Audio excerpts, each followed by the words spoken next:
안녕하세요. 저는 경기도 수원에 사는 50대 여자입니다. 매일 사연을 듣기만 하다가 저한테도 영화에나 나올 법한 일이 일어나서 이렇게 제보하게 되었어요. 여러분, 권선징악 사자성어 아시죠? 저는 사실 어릴 때 학교에서 권선징악 얘기를 많이 들었으나 직접 경험은 딱히 해본 적이 없었어요. 생각해보면 너무 평범하게 살아서 그랬던 것 같기도 해요. 그런데 이번에 정말 말 그대로 나쁜 사람이 벌을 받고 착한 사람이 복을 받는 얘기가 저한테도 일어나서 제보하게 되었어요. 바로 저희 시댁과 관련된 내용이에요.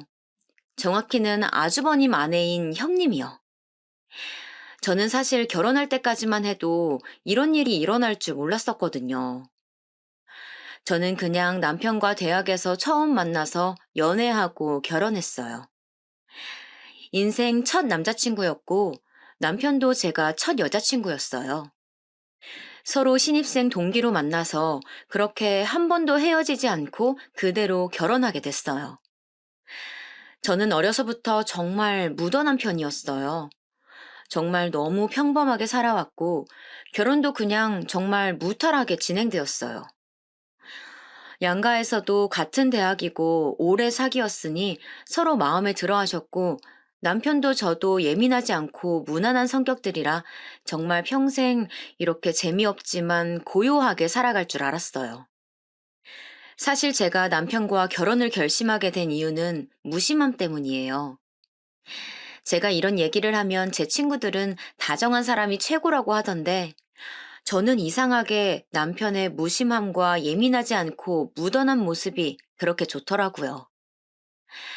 아무튼 그래서 그렇게 시댁을 처음 인사 갔을 때가 기억나요. 남편은 아버지가 초등학교 때 돌아가셨다고 미리 저에게 말을 했었어요. 그래서 시어머니가 홀로 살아 계셨고 형이 한 명 있는데 그 형은 결혼해서 나가 산다고 했어요. 딱 저 말만 듣고서는 사실 걱정을 많이 했어요. 왜냐면 홀 시어머니는 힘들 수도 있다고 주위에서 그랬거든요. 그러나 시어머니의 첫인상은 굉장히 화끈하셨어요. 드디어 미영이가 우리 며느리가 되는구나. 진짜 가족이 되다니 너무 기쁘다. 오래 만났고 제가 남자친구 군대도 다 기다려주어서 시어머니는 저를 굉장히 예뻐하셨어요. 말은 그렇게 많지 않으셨지만 홀로 형제를 키워서 그런가 마냥 호락호락하지는 않으셨어요. 알고 보니 시어머니는 지방에서 혼자 큰 식당을 운영하고 계셨어요. 남편이 초등학교 다닐 때는 그냥 작게 동네에서 하는 백반집이었대요. 그런데 워낙 성격도 좋으시고 음식 맛도 좋으니까 가게가 점점 커져서 지금은 정말 큰 식당을 하고 계셨어요. 그 동네 사람이면 이름만 들어도 아는 그런 유명한 지역 맛집이요. 옆 지역에서도 놀러 오면 꼭 들르는 그런 큰 식당이었어요. 방송에도 몇 번 나와서 웨이팅까지 해서 먹는 그런 식당이랍니다. 사실 이 얘기를 했을 때 제가 친언니가 있는데 언니가 걱정을 많이 했어요. 식당을 하는 홀 어머니면 제가 수시로 찾아가서 식당 일을 도와줘야 하는 거 아니냐고 그랬었거든요. 하지만 시어머니는 저에게 단 한 번도 도와달라고 하지 않으셨어요. 애초에 제가 가서 도와주지 않아도 직원들이 워낙 많으니 제가 가지 않아도 됐었고요. 생각보다 많이 큰 식당이었어요. 저는 오히려 어머님 식당이 너무 커서 놀랐던 기억도 나요.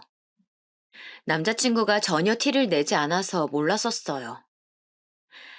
남편의 형은 성격이 남편과 비슷했어요.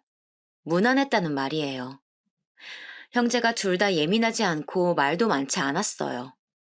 그리고 아주버님은 매우 바쁘셨죠. 그래서 잘 볼 수가 없었어요. 이렇게 무난한 성격들 덕분에 시어머니는 홀로 형제를 키우면서 엄청나게 힘든 일은 없었다고 하더라고요. 그리고 뒤에서도 말하겠지만 사실 시어머니는 정말 최고랍니다. 제가 다른 복은 없어도 시어머니 복은 정말 많아요. 단순히 재력만 좋으셨던 게 아니고 성격도 정말 좋으셨어요. 이건 뒤에 가서 더 자세히 말씀드릴게요. 그런데 제가 시댁에 가서 제일 놀랐던 게 뭔지 아세요? 시어머니도 형도 남편도 평범했는데 형님, 그러니까 남편 형의 아내가 정말 놀라웠어요.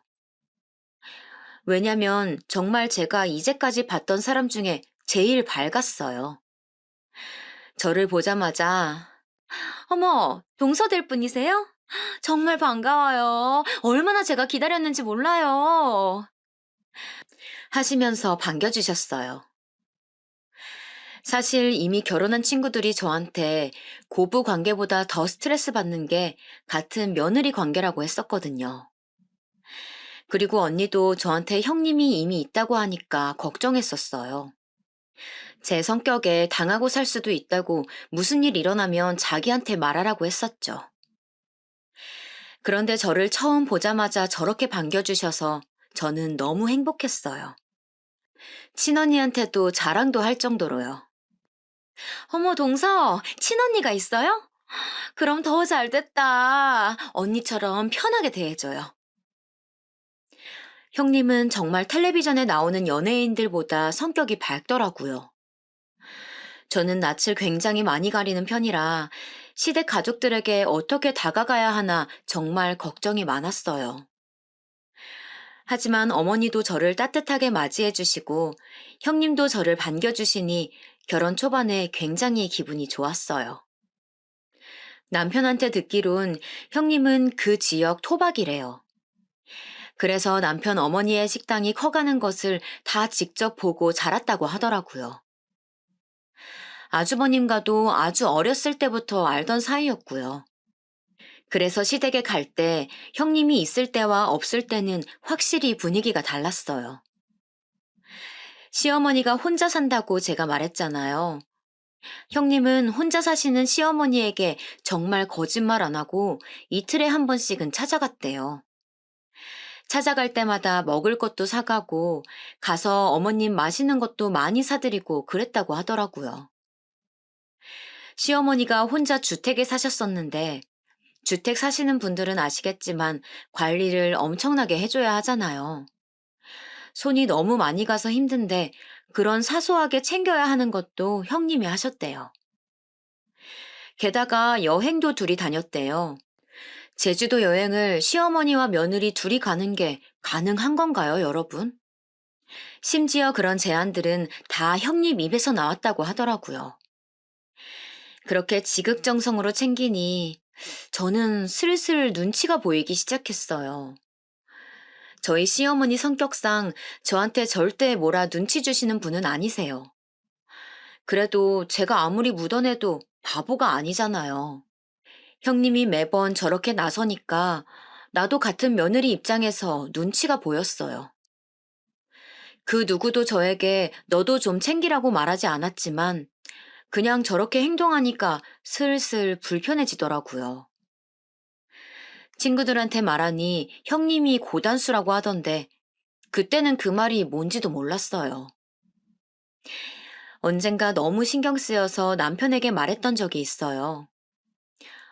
여보, 그런데 형님 저러시는 거는 아주버님이 시킨 건 아니겠지? 형이 누구한테 저렇게 시킬 사람 아니야. 그냥 형수 혼자 저러는 거야. 당신은 너무 저기에 신경 쓰지 않아도 돼. 무시하려고 해도 같은 며느리니까 조금 불편한 건 사실이야. 당신은 여자가 아니라 완전히 내 마음을 모르겠지만 말이야. 당신 나처럼 묻어난 줄 알았는데 아니네? 아니, 이 사람이 진짜 왜 이래? 장난이야. 그런데 정말 무시해도 돼. 형수 저러는 거 당신은 딱 보면 모르겠어? 어머니 가게 물려받으려고 저러는 거잖아. 식당이 가면 갈수록 더 유명해지고 있잖아. 그거 노리고 저러는 거야. 이제야 해답이 보이는 기분이었어요. 저는 전혀 눈치를 채지 못하고 있었는데 바로 가게를 노리고 시어머니에게 잘해준 것이라고 하더라고요. 남편 말이 사실인지 아닌지는 모르겠으나 일단 얘기를 듣고 보니 그럴 수 있는 이야기더라고요. 사실 시어머니는 식당이 커서 요리를 하거나 서빙을 하시지는 않아요. 이미 직원들이 수십 명은 근무 중이라 정말 딱 계산만 하시거나 혹은 오픈 때랑 마감 때만 나가세요. 만약 형님이 가게를 이어간다면 고생은 안 하고 편하게 돈만 만질 수 있게 되는 거죠. 이미 다 키워놓은 가게니까요. 그리고 정말 날이 갈수록 커져서 다른 지역에서도 분점을 내자고 계속 식당에 찾아오곤 했어요. 이렇게 큰 식당을 물려받게 된다면 정말 말 그대로 돈다발 위에 앉게 되는 상황이었어요. 어쨌든 남편 말대로 저와는 상관이 없으니 나는 나대로 살아야지 생각했는데 이런 비교되는 마음은 제가 아이를 낳고 나서는 더 심해졌어요. 아주버님과 형님에게는 아들이 한 명 있었어요. 그리고 저도 몇 년 뒤에 똑같이 아들을 낳았고요. 같은 성별이라 둘이 친하게 지냈고 형님과도 자연스럽게 더 자주 만나게 되었어요. 아주버님이 워낙 바쁘다고 했잖아요. 그래서 집에 잘 없으셨어요. 형님이 우리 집에 놀러 오면 같이 애들도 공동 육아를 하고 밥도 먹이며 친하게 지냈었죠. 친언니한테도 형님이 잘 챙겨줘서 너무 좋다고 말했었는데 어느 날 남편이 저한테 그러는 거예요. 형수 진짜 대단해. 아기를 어떻게 매일 보여줘? 저는 정말 깜짝 놀랐어요. 형님하고 일주일에 두 번은 만나는데 저한테는 시어머니 얘기를 전혀 하지 않았거든요. 제가 무슨 말이냐고 남편에게 물어봤더니 형님이 글쎄 시조카를 매일 시어머니에게 보여주고 있다는 거예요. 그것도 가게로 찾아가서 보여줬대요. 찾아갈 수 없으면 영상통화로 보여주고 있었다는 거예요. 안부 인사 겸 매일매일 연락한다던데 저는 정말 꿈에도 몰랐어요. 제가 형님에게 시어머니한테 언제 찾아가 볼까 얘기해도 그냥 아무 말 없이 웃길래 저도 그냥 넘겼었거든요. 저한테는 그래놓고 뒤로는 매일 시어머니를 찾아가고 있었다니 조금 배신감도 들더라고요. 시어머니는 저에게 싫은 소리를 하시는 분이 아니니까 전혀 몰랐었죠. 오히려 시어머니는 저에게 임신했을 때부터 정말 많이 챙겨주셨어요. 몸에 좋다는 온갖 귀한 음식들도 사주시고 용돈도 많이 주셨어요. 심지어 제가 부담스럽게 느낄까봐 다 남편을 통해서 전해주셨죠. 오죽하면 제가 친정 엄마께 시어머니 자랑도 했어요. 친언니에게도 나 다른 건 몰라도 시어머니 복 하나는 타고났다고 했을 정도로요. 제 친언니도 인정할 정도였어요. 시어머니는 신기할 정도로 알아서 필요한 것 때가 되면 다 챙겨주셨거든요. 저는 정말 시어머니가 저렇게 행동해 주시니까 너무 감사하면서도 또 죄송스러웠어요. 그러면서 아무리 시어머니가 묻어나시더라도 저렇게 형님처럼 지극정성으로 대하는 것과 아닌 것은 당연히 차이가 날 수밖에 없다고 생각했어요. 신혼 때 비교됐던 마음이 훨씬 커지게 되었죠. 그래도 형님이 혼자 저러는 걸 누가 말리겠어요. 그냥 사람 자체가 챙기는 것 좋아하나 보다 이렇게 생각하며 좋게 생각하려고 노력했죠. 이 뒤로 종종 잊을만 하면 형님은 저랑 비교되는 행동을 했어요. 아무리 제가 좋게 생각해 보려고 노력해봐도 형님이 저렇게 나오시니 자꾸 마음이 속상하더라고요. 자꾸 제가 부족하게끔 보이더라고요. 저도 나름 노력한다고 하는데 형님에 비하면 보잘것없어서 그게 속상했어요. 하지만 그럴 때마다 남편이 저렇게 행동하는 거 언제까지 갈 것 같냐고 우리는 우리의 길을 걷자고 해서 위안으로 삼았죠. 형님은 저를 대놓고 미워하거나 견제하거나 그러진 않았어요. 하지만 은근히 저러니까 제가 화내기도 애매하더라고요. 그렇게 오묘한 사이로 아이들도 점점 커갔고 저도 중간에서 눈치가 조금 보이긴 했지만 남편만 믿고 의지하며 잘 지냈었어요. 아이가 초등학교에 입학하자 더 바빠져서 저도 어느 정도 내려놓고 살고 있었죠. 이렇게 말하니까 저는 시댁에 못해준 것처럼 생각하실 수도 있는데 전혀 아니랍니다. 저희 친정에서도 시어머니가 혼자 사시니까 많이 챙겨주라 말씀하셨고, 저도 시어머니가 싫지 않고 오히려 잘 만났다고 생각해서 나름 도리는 하던 상황이었어요. 형님처럼 매일 연락은 하지 못해도 주기적으로 찾아갔었고, 명절이나 생신 때에도 섭섭하지 않게 챙겨주었어요. 다만 형님처럼은 못해줬다 이거죠. 둘이 여행을 간다거나 그런 거요. 저도 나름 노력을 하고 있었지만 정말 저렇게 과하게 행동하는 사람이 나오면 어쩔 수 없이 비교가 되니까 그게 힘들었다는 말이랍니다. 그리고 얘기가 나와서 말인데 저는 시어머니를 정말 좋아해요. 제가 진짜 다른 건 몰라도 시어머니 복은 확실히 있는 편이라고 자부해요. 제 성격이 워낙 조용하고 내성적이어서 때때로 형님 기분을 따라가기 힘들었는데 시어머니는 단 한 번도 비교하시거나 그러지 않으셨어요.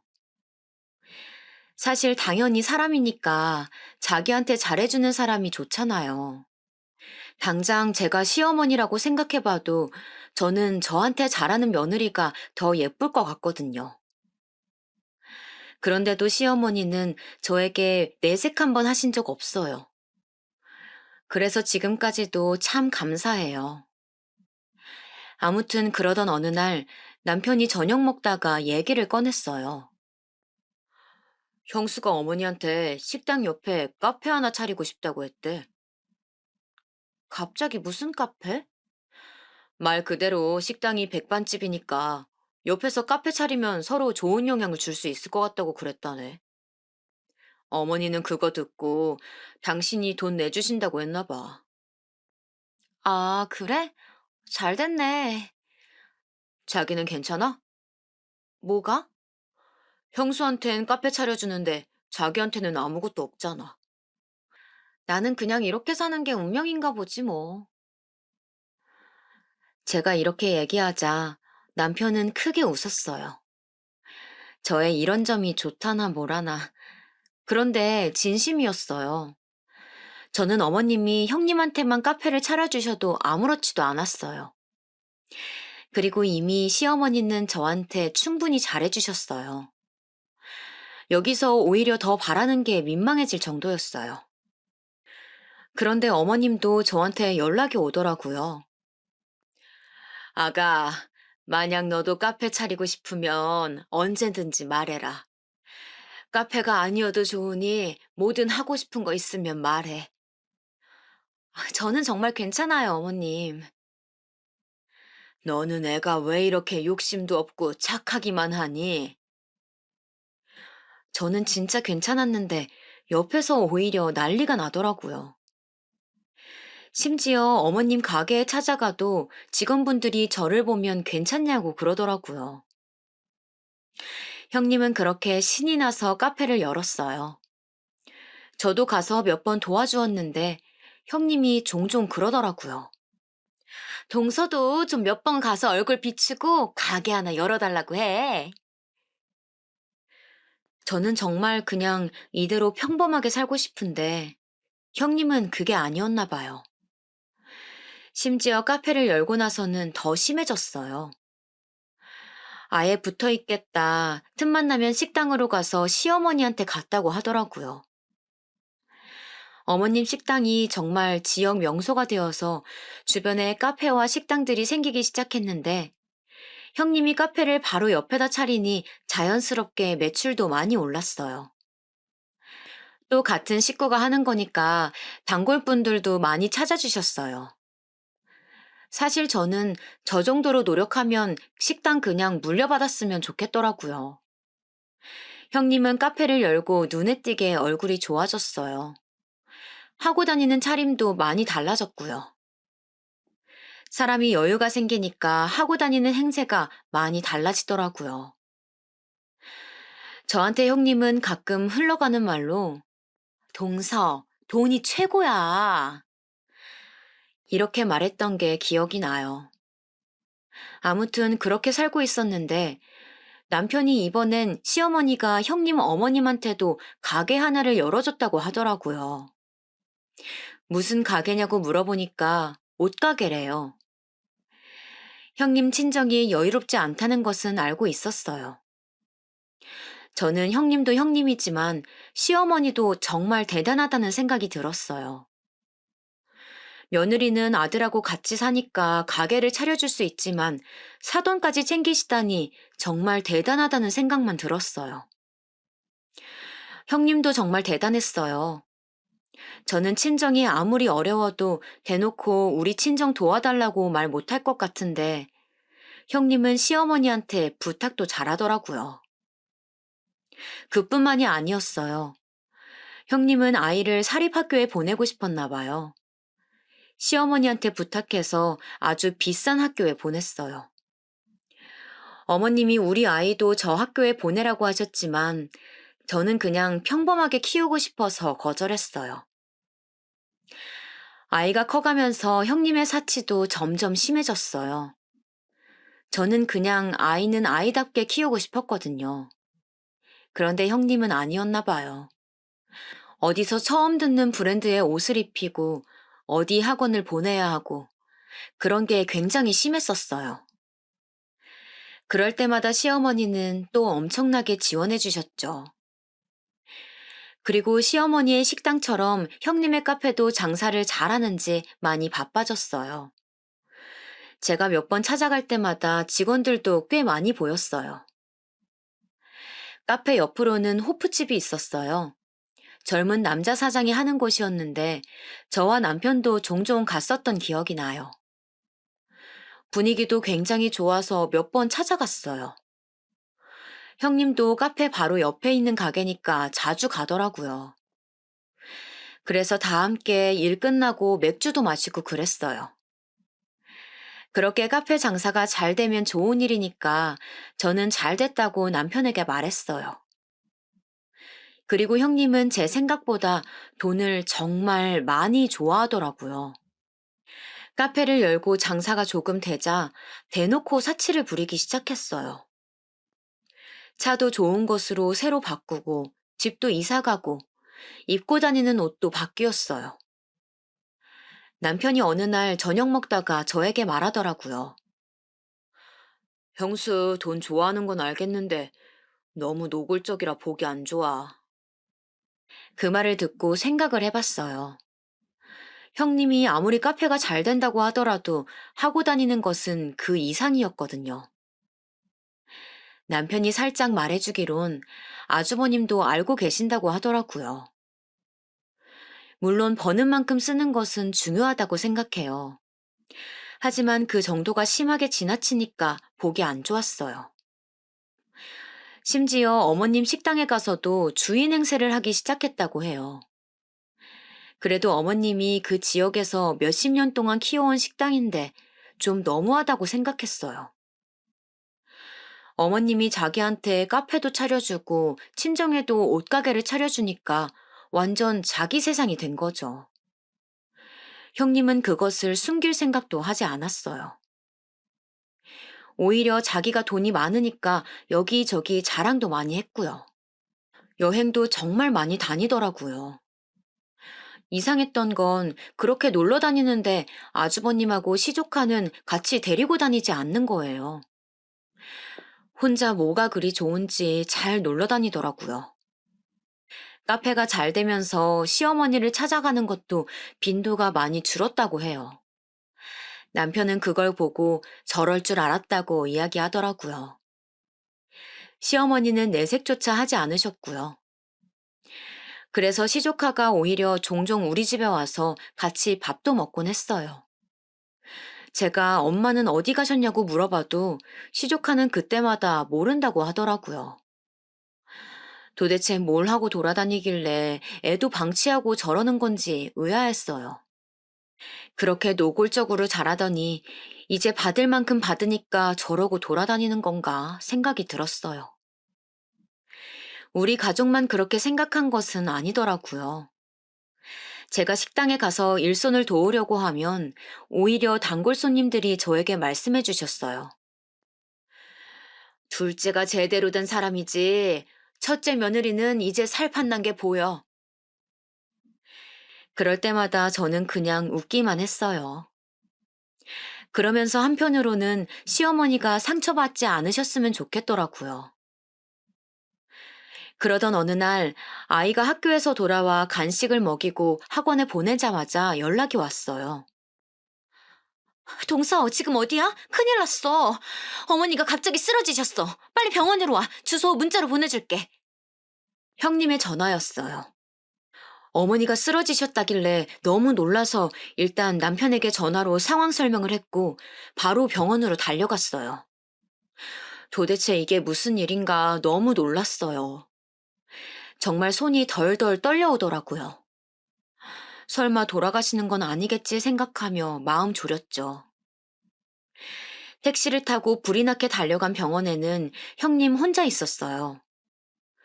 그런데 평소와 달리 형님은 침착하더라고요. 오히려 제가 더 놀라서 당황한 채로 여기저기 이상은 없냐고 간호사들에게 물어보고 있었어요.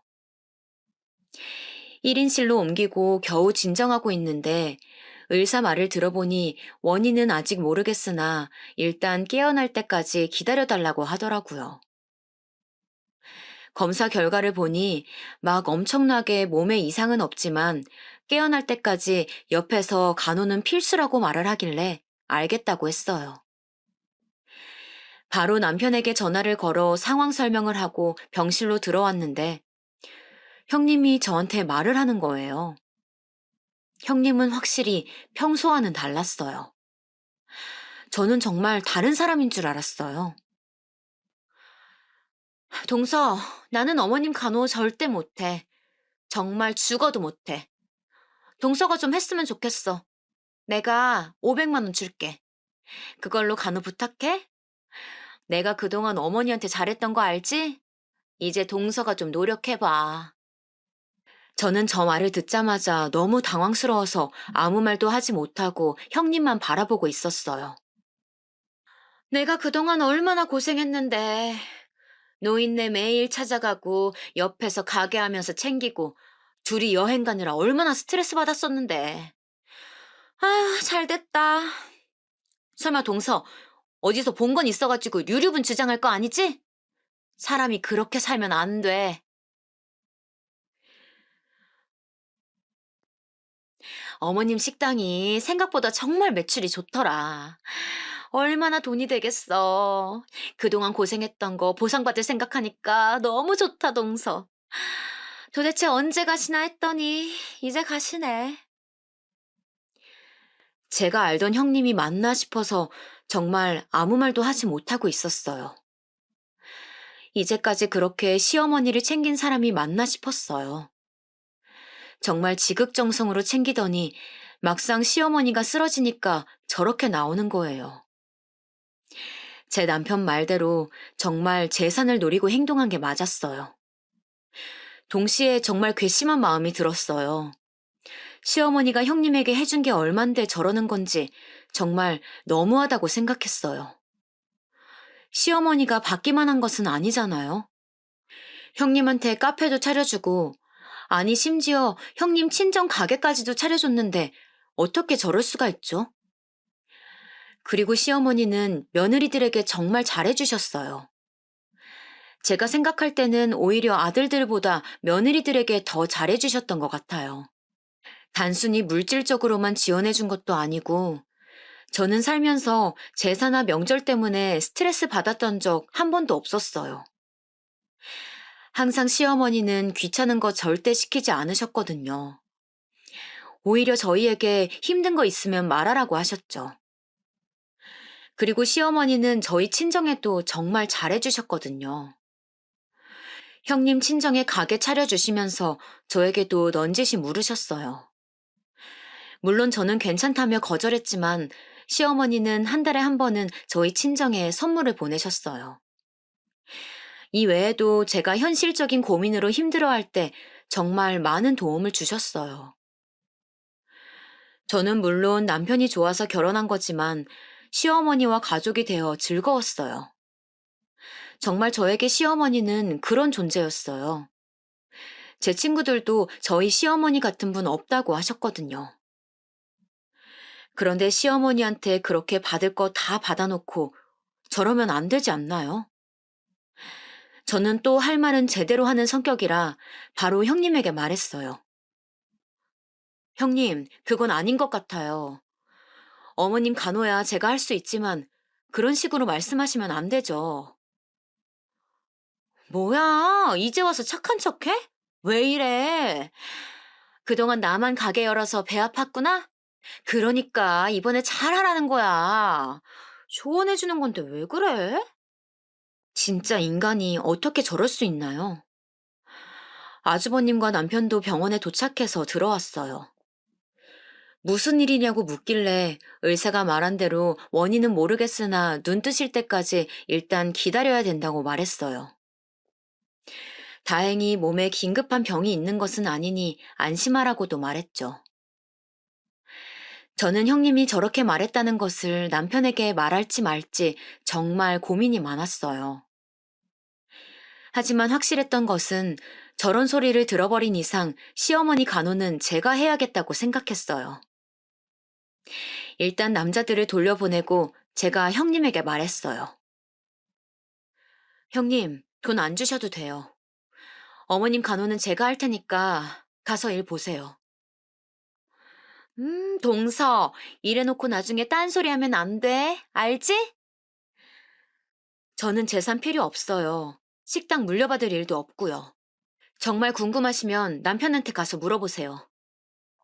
정말 진심이었어요. 형님도 나가고 시어머니를 보는데 마음이 아팠어요. 남편이 빨리 죽고 혼자 얼마나 힘드셨겠어요.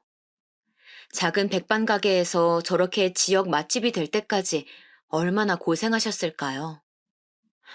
또 며느리가 저렇게 앞뒤가 다를 줄 누가 알았겠어요? 그것도 모르고 카페까지 차려주고 며느리 친정에까지 가게를 차려주다니 정말 저는 시어머니가 안쓰러웠어요. 지금의 그런 호탕하신 성격도 어쩌면 혼자 힘들게 사셨으니 만들어진 성격이라고 저는 생각해요. 자식들에게 절대 짐이 되는 분도 아니고 오히려 잘해주려고 노력하시는 분이거든요. 며느리들한테는 더욱 잘해주시죠. 형님이 저렇게 뒤통수를 치다니 제가 더 화가 나서 온몸이 부들거리더라고요. 남편에게 말하지는 않았어요. 왜냐면 그냥 저 혼자 알고 싶었어요. 형님이 저렇게 앞뒤 다르다는 것을 남편도 어느 정도 눈치채고 있었으니 굳이 나서지 않았어요. 그러면서 저는 시어머니가 그냥 이 사실을 모르셨으면 좋겠다고 생각했어요. 그리고 시어머니는 무슨 병이 있으셔서 쓰러지신 게 아니고 정말 원인 불명으로 의식이 없으신 상태였어요. 그래서 얼핏 보면 주무시는 것 같았죠. 의사 말에 의하면 그냥 정신적 충격을 받아 잠시 잠이 든 상태라고 하더라고요. 암에 걸렸다던가 뭐 특별히 어디가 안 좋아서 쓰러지신 건 아니고 정말 정신적인 문제라고 했어요. 스스로 일어나실 때까지 기다려달라고 하시더라고요.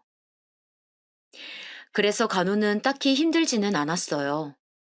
오히려 너무 심심해서 아들도 병원으로 종종 불러서 할머니에게 말 걸어보라 하고 그랬어요. 남편이 저한테 고맙다고 말했지만 제가 하는 건 그냥 정말 옆에서 어머니가 눈을 뜨는지 안 뜨는지 지켜보는 것이어서 힘들지는 않았어요. 형님은 시어머니가 쓰러져서 병원에 있는 동안 저에게 어떠한 연락도 없었어요. 가끔 오히려 아주버님이 방문하셨죠. 아주버님은 굉장히 바쁘신 분이셨는데 짬을 내서 시어머니를 보러 오시더라고요. 그런데 저는 형님 얘기를 먼저 꺼내고 싶지 않아 일부러 말을 안 했는데 아주버님이 오히려 저에게 물어보시더라고요. 집사람 혹시 안 들렸나요? 아까 병원 간다고 그러던데. 그래요? 아, 제가 못 봤나 봐요. 형님은 그새 거짓말도 하고 돌아다녔나 봐요. 병원은 무슨. 저는 정말 시어머니가 쓰러지고 형님을 코빼기도 보지 못했어요. 형님을 생각할수록 점점 화가 나기 시작하더라고요. 그래도 그냥 참자 생각하며 넘겼죠. 그러면서 속으로 저렇게는 살지 말아야지 다짐했어요. 친언니에게도 전화해서 형님 욕을 했어요. 돈의 유무를 떠나 사람이 저렇게 앞뒤 다르게 행동하니까 너무 없어 보인다고 욕했던 기억이 나요. 그렇게 몇 주가 지났을까요? 어머니가 그날따라 조금 이상했어요. 부정적으로 이상하다는 건 아니에요. 뭔가 평소와는 달랐어요. 손가락이 그날따라 움직이는 기분이 들었어요. 그리고 뭔가 표정도 다른 기분이 들더라고요. 마침 형님이 그때 전화가 오길래 얼떨결에 받아서 그대로 말했더니 자기가 오겠다고 하는 거예요. 그래서 알겠다고 하고 기다렸어요. 그리고 아주버님과 제 남편에게 또 차례로 전화해서 어머님 상태를 설명했죠. 제일 먼저 형님이 병원으로 왔어요. 형님 얼굴도 정말 오랜만에 보는 거였죠. 형님은 도착해서 저를 보고도 그냥 지나치더니 간호사한테 가서 상황을 설명하더라고요. 사람이 변해도 어떻게 저렇게 변할 수 있을까요? 그리고 정말 기적적으로 시어머니가 눈을 뜨셨어요. 어머니!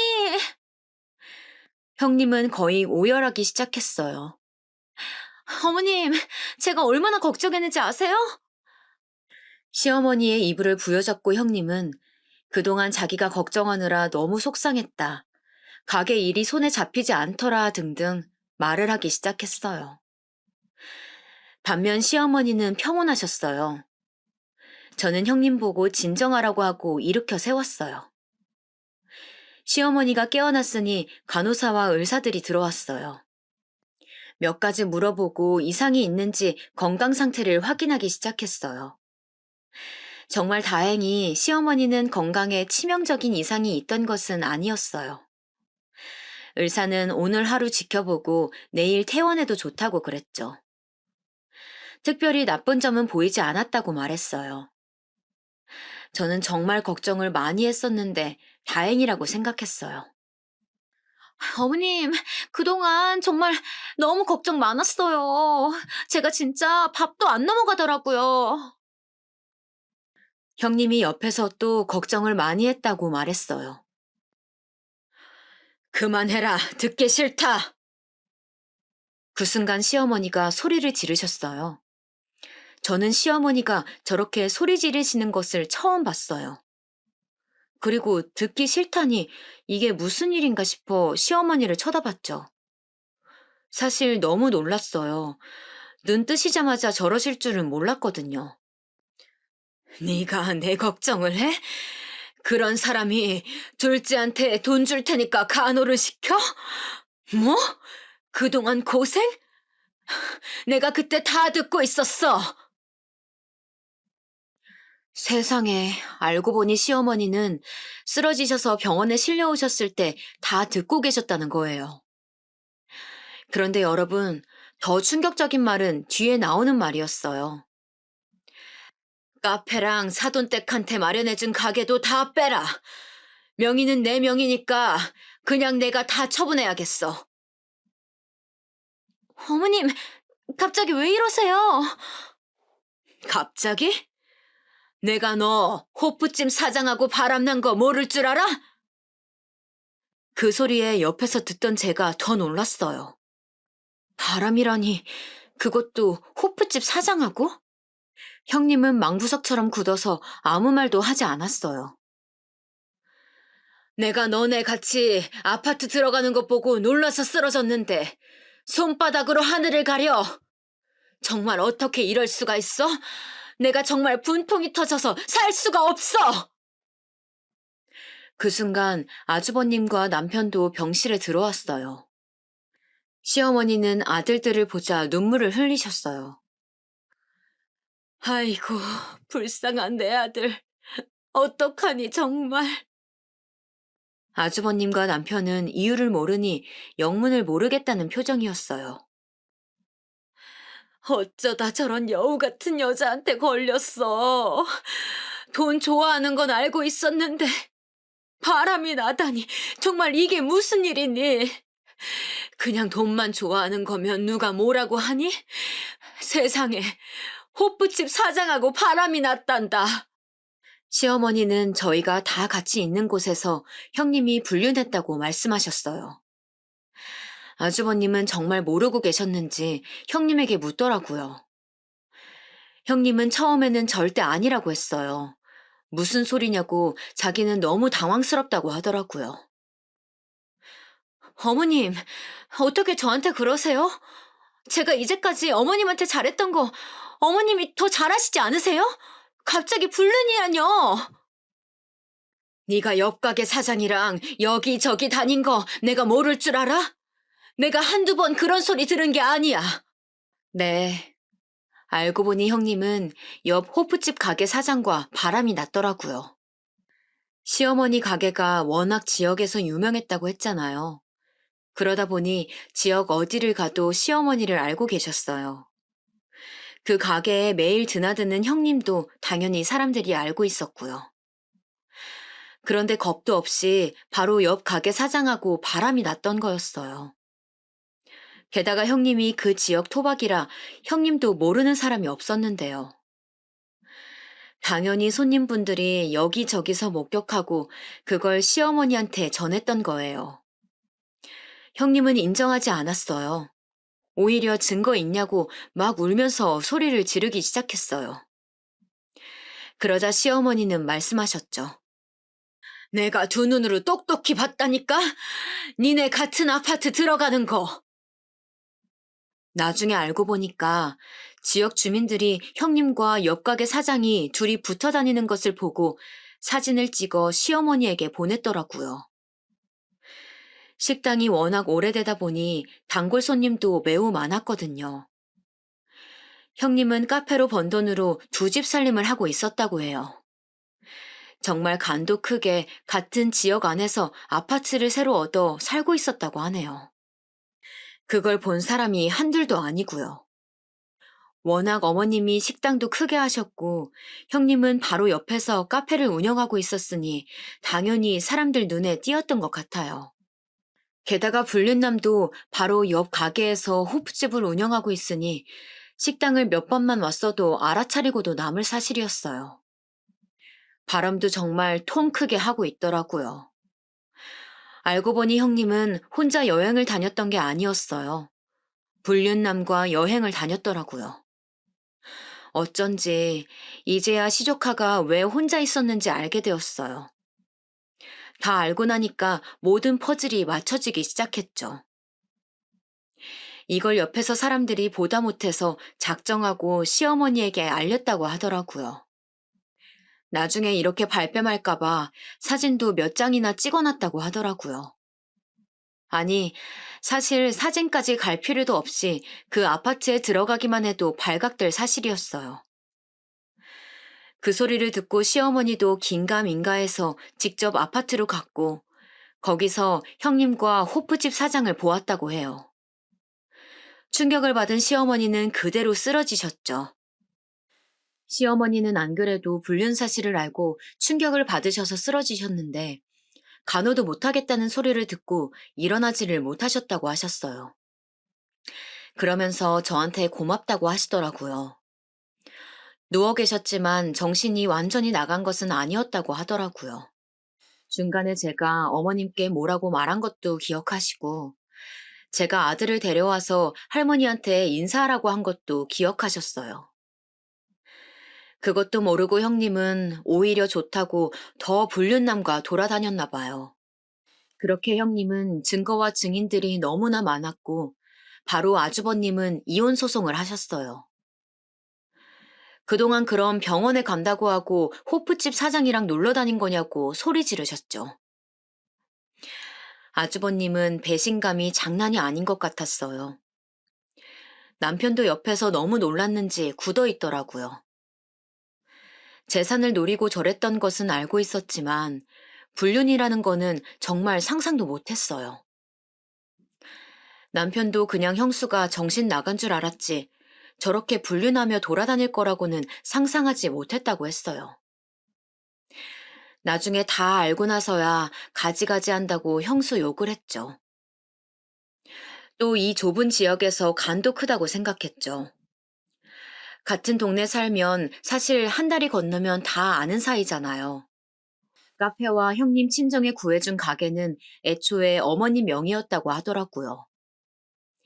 어머님은 저를 따로 불러서 말씀하셨어요. 아가, 네가 카페 이어서 하렴. 어머님, 제가 과연 할 수 있을까요? 저는 정말 괜찮아요. 못할 건 또 뭐니? 아니면 명의 변경을 해줄 테니까 가게 나가지 말고 돈만 벌어. 내가 정말 고마워서 그래. 그리고 예전부터 내가 너무 못해준 것 같아 신경 쓰였어. 어머님은 형님이 하던 카페를 저에게 주었어요. 사실 얼떨결에 운영하게 된 거라 아직 많이 부족해요. 제가 직접 나가서 뭘 하지는 않고 문만 여닫고 있어요. 아무것도 모르고 시작했지만 그래도 나름 즐기면서 사는 중이랍니다. 형님은 어떻게 되었냐고요? 그대로 이혼당했어요. 가게는 당연히 뺏겼죠. 사실 형님 사돈 쪽에서 식당에 찾아와서 행패도 부리고 그랬어요. 가게를 줬다 뺏는 게 어디 있냐고 막 따지기 시작했죠. 그런데 그런 소리는 바람을 피운 자기 딸한테 뭐라고 해야 하는 거 아닐까요? 정말 콩 심은 데 콩 난다는 말이 이런 말이구나 싶었어요. 형님은 끝까지 자기 잘못이 없다고 했대요. 저도 남편한테 들은 건데 오히려 법원에서 자기가 피해자라고 했다고 하더라고요. 혼자 시어머니 부양하느라 힘들었다고 말도 안 되는 소리도 하고 막 이대로 당할 수는 없다고 오열하기도 했대요. 사람이 양심이 없어도 너무 없지 않나요? 시어머니 부양이라니 저는 그 말을 듣고 너무 어이가 없어서 웃었어요. 오히려 시어머니가 저희에게 지원을 너무 많이 해주셔서 문제가 되지 않을까 걱정은 했어도 혼자 부양하느라 힘들었다니요. 그런 사람이 카페도 받고 친정 가게도 차려달라고 하나요? 또 이것도 나중에 알고 보니 시어머니가 쓰러지셔서 병원에 계실 때 식당에서 자기가 사장인 것처럼 행동해서 직원들 불만도 매우 많았다고 해요. 시어머니는 직원들에게 절대 막대하지 않았는데 형님은 막 이것저것 시키고 그래서 직원들끼리 만약 형님이 사장이 된다면 그만둘 생각도 있었다고 해요. 시어머니가 쓰러지시기 전부터 형님이 그런 낌새가 보이긴 했었지만 시어머니가 쓰러지고 나서는 더 심해졌다고 그러더라고요. 그러면서 노골적으로 티를 내기도 했었대요. 이 가게 이제 내 거니까 뭐. 이런 말도 서스럼 없이 하고 그랬다고 하네요. 정말 사람이 양심이 없어도 너무 없어요. 또 공판에서 들은 내용으론 애초에 시어머니한테 잘했던 이유도 재산을 받아서 바람난 남자와 둘이 살려고 했다고 하더라고요. 일부러 카페도 그래서 그 사장 옆에 얻은 거였죠. 둘이 원래부터 알던 사이라고 하더라고요. 형님은 그 지역 토박이였고 남자도 토박이였대요. 어릴 때부터 아예 아주버님과 결혼하기 전부터 알던 사이라고 하더라고요. 그리고 정말 충격적이었던 사실은 그냥 결혼 자체가 돈 보고 결혼한 것이라고 하더라고요. 어릴 때부터 그 지역에서 자란 토박이였잖아요. 작은 백반집이 점점 잘 되니까 그걸 보고 있다가 아주버님한테 다가가서 계획적으로 결혼을 했다고 하더라고요. 애초에 사기 결혼이었던 거예요. 재산을 노리고 한 결혼이니 그렇게 시어머니에게 잘했던 거고요. 이 사실은 놀랍게도 불륜남의 입에서 나온 사실이에요. 형님은 불륜남을 만날 때마다 내가 꼭 저 식당 차지하고 말 거라고 이렇게 말했다고 해요. 그리고 형님 친정도 다 한통속이었다고 해요. 그래서 옷가게도 얻어내고 이미 다 딸이 계획적으로 접근했다는 사실을 알고 있었대요. 어쩐지 모든 사실이 다 밝혀졌는데도 당황한 티가 하나도 없더라고요. 다 한통속이었던 거죠. 이 사실도 저 남자가 양심 고백을 해서 모두가 알게 되었어요. 자기도 그냥 처음엔 가볍게 생각했었는데 날이 갈수록 형님의 행패가 심해지니까 감당하기가 힘들었다고 고백했다네요. 그리고 여러분, 정말 제일 충격적이었던 게 무언지 아세요? 알고 보니 형님은 저 불륜남과 아이도 가졌다고 해요. 이것도 저 남자의 입에서 나왔어요. 남편은 애초에 형님이 아주버님과 사랑으로 결혼한 게 아니고 계획적으로 접근했던 거니까 놀랍지도 않다던데 저는 정말 충격을 받았어요. 시어머니 돈으로 가게를 열고 그렇게 사치를 부리면서 살다가 아이까지 가지다니 정말 이건 너무하지 않나요? 그래도 세상에 거짓은 없다더니 이게 다 들통이 났네요. 남의 돈으로 그렇게 행복하게 자기 하고 싶은 거 다 하고 살더니 잘 됐다 싶었어요. 저러니 시어머니가 쓰러졌던 사실이 형님에게는 얼마나 큰 행복이었겠어요. 형님의 계획은 시어머니가 저렇게 쓰러지면 식당도 카페도 자기 것이 확실히 되는 거고, 그럼 그 큰 돈을 가진 채로 아이를 낳고 불륜남과 살 예정이었나 봐요.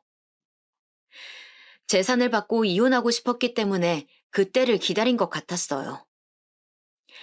하지만 다행히 시어머니가 그 사실을 알게 되었고, 그렇게 형님은 재산도 받지 못하고 이혼당해서 지역 자체를 떠나게 되었어요. 더 이상 살 수가 없었죠.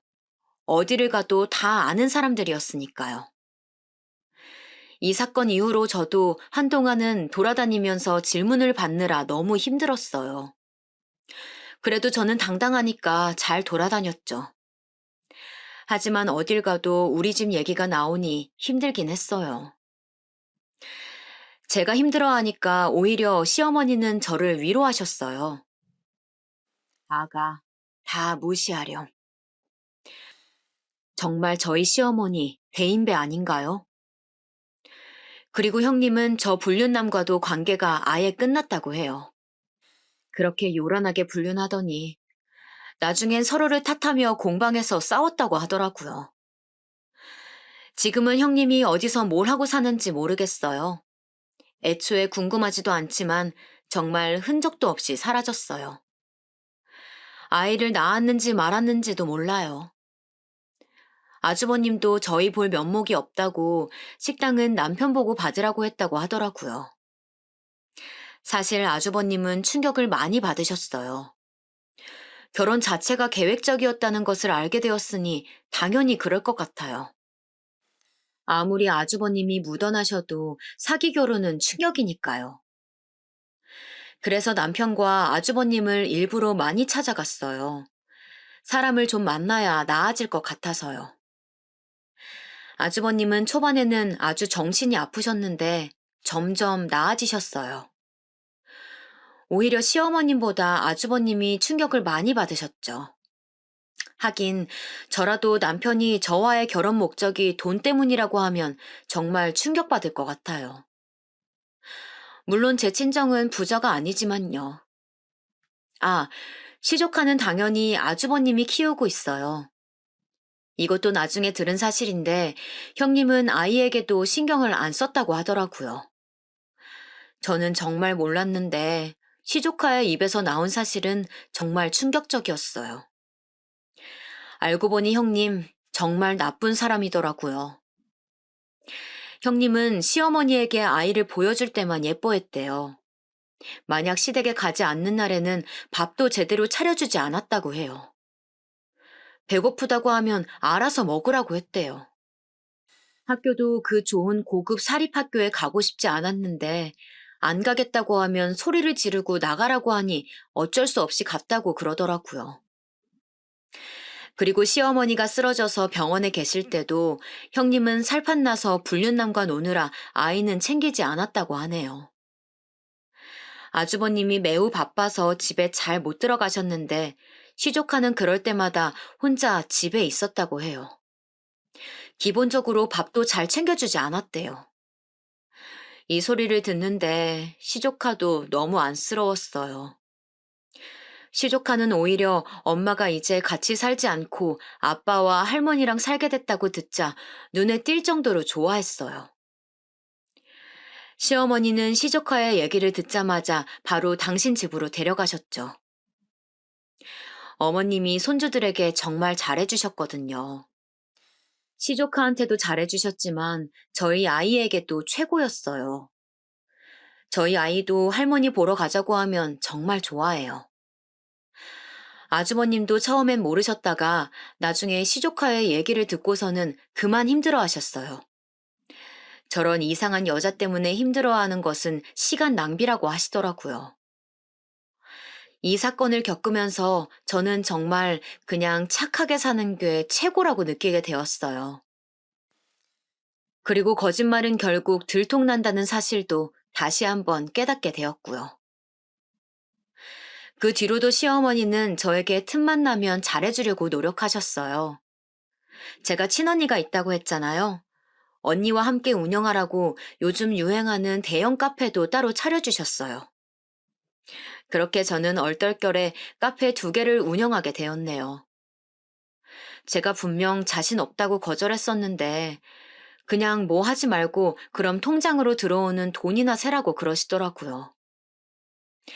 친언니가 제가 너무 묻어내서 속 터지는 경우가 많았는데 오히려 살다 보니까 이런 행운도 찾아온다고 정말 신기해했어요.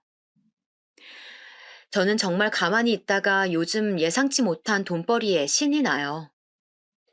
남편이 나쁘게 살면 다 저렇게 된다고 하는데 그 말이 맞는 것 같아요. 그리고 시어머니의 식당은 저희 부부도 물려받지 않으려고요. 시어머니에게 날 잡고 진지하게 말했어요. 어머님, 작은 백반집부터 시작하셔서 정말 고생 많으셨어요. 오로지 어머님의 손에서 탄생한 가게니까 끝까지 어머님이 책임져 주세요. 나중에 할 만큼 하셨다는 생각이 들면 저희 좋은 추억으로 폐업하기로 해요. 저희가 이렇게 마음을 전하자 시어머니는 우셨어요. 그렇게 강해 보이던 시어머니가 우시니까 저도 눈물이 나오더라고요. 둘이 그래서 부둥켜 안고 울었어요. 그리고 저는 사실 한편으로는 시어머니가 안쓰럽더라고요. 아들들하고 며느리들과 손자들에게 그렇게 잘해주시는 분인데 그걸 나쁜 마음으로 형님이 이용한 거잖아요. 안 그래도 남편을 일찍 여의시고 정말 고생 많으셨을 텐데 말이에요. 작은 식당에서 저렇게 지역 명소가 되기까지 얼마나 마음고생을 하셨을까요? 그래도 힘든 티 절대 안 내시고 저희를 항상 더 챙겨주시려고 노력하셨거든요. 저희 시어머니가 싫은 소리 하는 것을 본 적이 없어요. 오히려 더 해주지 못해서 안달이신 분이세요. 저렇게 좋으신 분인데 정말 너무 마음이 쓰이더라고요. 저도 배신을 당해본 적은 없지만 상상만으로도 가슴이 찢어지더라고요. 그것도 저렇게 노골적으로 티가 나게 잘해주다가 배신을 당한 거니 시어머니 속도 말이 아닐 것 같았어요. 그래서 저도 제가 마음에서 우러나와서 시어머니에게 더 잘하려고 노력하고 있어요. 형님처럼 목적을 가지고 잘하는 게 아니고 정말 우리 시어머니 너무 좋으신 분이니까 제가 하고 싶어서 그러는 거예요. 그리고 워낙 제 성격이 내성적이라 형님처럼은 못해요. 그냥 평소보다 연락 한 번 더 드리고 얼굴 한 번 더 찾아뵙고 그러는 거죠. 남편도 제가 시어머니에게 잘하니까 제 친정에 더 잘하더라고요. 그걸 보면 제가 더 잘하고 그런 선순환이 계속되었어요. 결혼 생활이란 게 서로 이렇게 최선을 다하면 좋은 결과를 가져오는 것 같아요. 그리고 과유불급이라고 하잖아요. 형님도 돈 때문에 그랬던 건데 저는 앞으로도 이렇게 욕심내지 않고 그냥 제 현재에 만족하면서 살아가려고 해요. 남편과 아들과 행복하게 살고 있고 시어머니와도 형님이 없어지니까 더욱 사이가 좋아졌어요. 중간에서 튀는 사람이 없으니 오히려 편해지더라고요. 시어머니도 오히려 형님이 나가니까 편해지셨대요. 제가 조심스럽지만 천천히 다가가는 게 너무 보기 좋다고 어찌나 칭찬하시던지요. 저는 오히려 그렇게 칭찬해 주시니 몸둘 바를 모르겠더라고요. 이렇게 우리 가족에게 중간에 살짝 시련이 있었지만 결과만 보면 저희 정말 행복해졌어요. 서로 진심을 알게 되니까 예전보다 훨씬 분위기도 유연해졌고요. 이제 살면서 큰 걱정 없이 살 수 있을 것 같아요. 지금까지 제 얘기 들어주셔서 감사합니다. 날씨가 이제 기온도 많이 내려갔어요. 건강관리 유의하시고 행복한 연말 준비하세요. 감사합니다.